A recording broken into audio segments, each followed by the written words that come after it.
The impetus for the centre starting up, was that just responding to a need to know more about Latin America? Yes, or just well, this was a government initiative. Right. In other words, the government of that time was willing to finance and create a structure.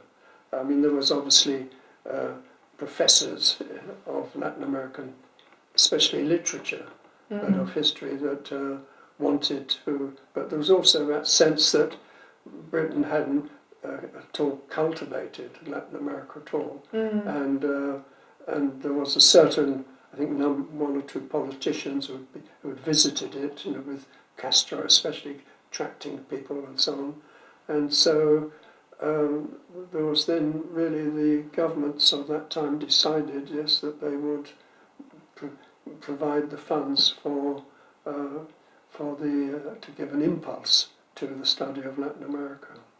So engage that, because before there was virtually nothing. Yeah, it does seem strange. It was really, not an entirely unknown continent, but not studied. But by and large, it was my generation that really was the first generation sort of size and proportion that began to study Latin America. Before, it was just usually rather very few people, if any, or just visitors, so to speak. And so I suppose it sounds as though your interest was purely for the love of the place. And do you think it was mostly an enthusiast topic, or was there a political element? No, not a political. No, I'm not really. I'm really apolitical. Really, I mean. No, at that time I just wanted to write, a good thesis or a book or what. And so I came back here and found that there was I found that there was a position vacant in Cambridge, and I applied for it and got it. Oh, wonderful! And was that a position in the history department? Yeah, then? In the history department. Yeah. So class was being formed at the time. Yeah, more or less. Yeah. There was a man called Van Arcady. Yeah. Oh yes, I've heard. Yeah. He was, I think, the first director. I think. Right. Yeah.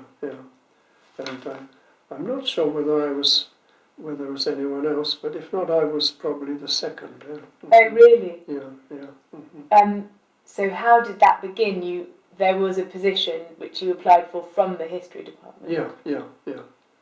And were there many people involved in class at the time when you started? Not really, not very much, not at all. No.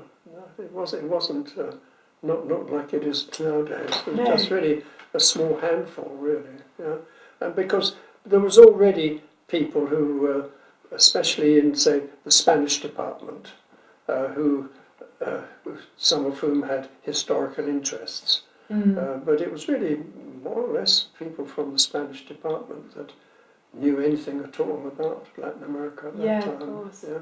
So it borrowed people from more different other departments. And apparently it was just in a few rooms somewhere in the history department. Yeah.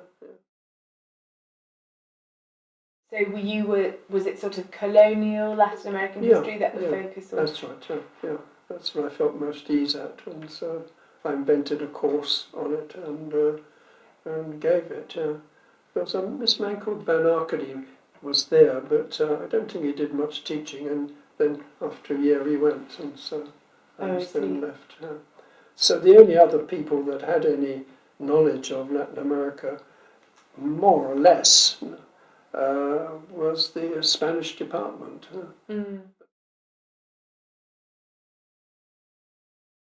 What can you remember? What sort of how the centre was regarded within the university? Did it have quite a lot of respect and prestige, or was it a struggle? No, I think it was just like an addition. That's all. Yeah, and of course we were right at the top of the history faculty building. Yeah. But that meant, because it was a new building at that time, so it meant that one had then about 8 rooms or so, something like that, 8 or 10 rooms. But quite, even in spite of being attached to the history faculty, and you said Spanish is actually quite an interdisciplinary department in all yes, yeah. And I didn't teach Spanish, and my pupils, more or less, there was a plethora at that time of materials in English, and so they didn't actually learn Spanish. I mean, some may have done, but they had to undertake the exams in the history faculty.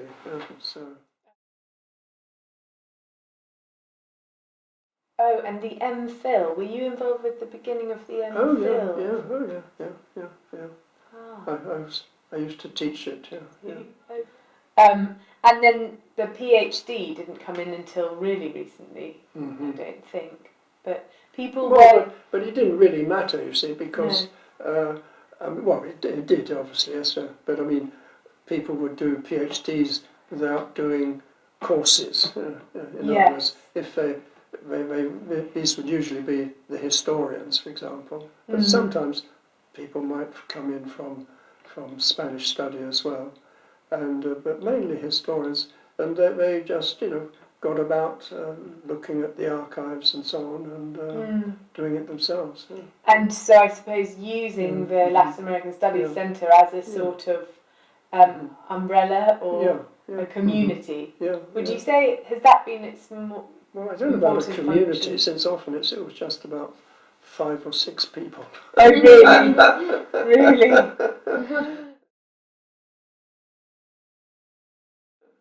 And the open seminars, they were quite a big thing. Yeah, well, yes, and or maybe no. Not that big, I don't know. Well, it depended, yes.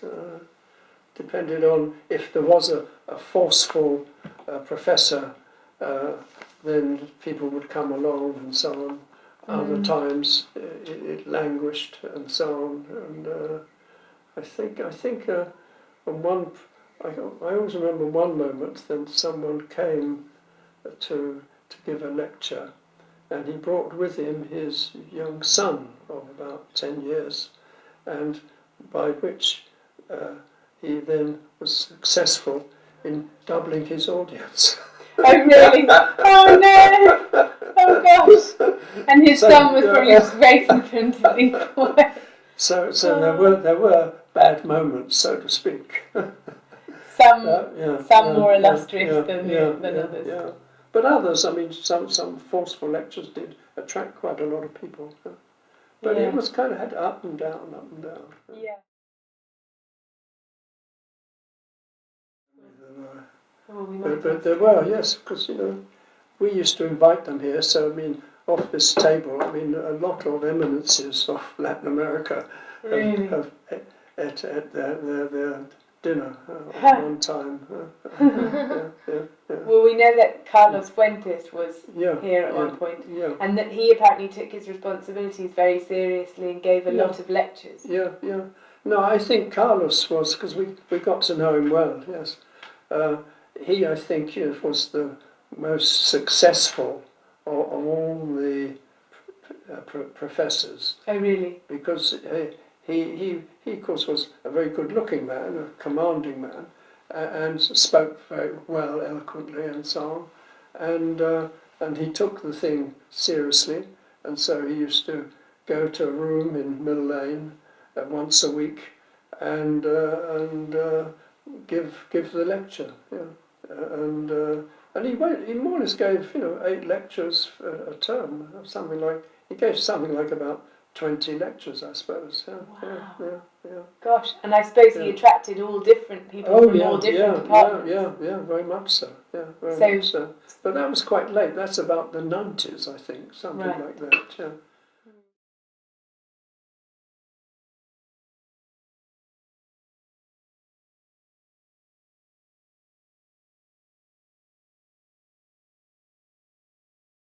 I think they were fascinating, interesting people. One charismatic was Cardoso. He was the Brazilian. Cardoso. Fernando Cardoso. Ah, yes. And also he had something very special that he because he was at that time he was very much in this or breaking up with the dependency theory. Remember, you see, the dependency theory because and he was a leading figure in Brazil. And I remember we had him a couple of times with students, and the student was just mesmerized. And he would stay until 2-3 o'clock in the morning talking. Yeah. Wow. And that was him, And also he got a quality. I think he was charismatic. I think that he would talk to you, and he made you feel that you're the only person in the world. And you know what I mean? That he's not praising, he's not saying, but it's just a sense, that you're the only person, you're the most interesting person, you're saying the most interesting thing. Didn't know that. And I think that's a talent or something, clearly. Well, he became president. I remember we had party until 2 in the morning. He was just talking to students. Then,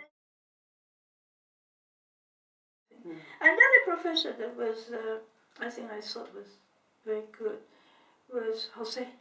Oh, Martins. Yeah. And I think that the thing Jose was very good, and I was impressed. Jose was very keen on speaking to students. That's nice. And I think he was a fellow in Trinity Hall. And as far as I remember, when talking to students, he has invited all of them for lunch. And even he's doing completely another field, but he was inviting them to talk to them what they were doing. And that's it, Jose was very good.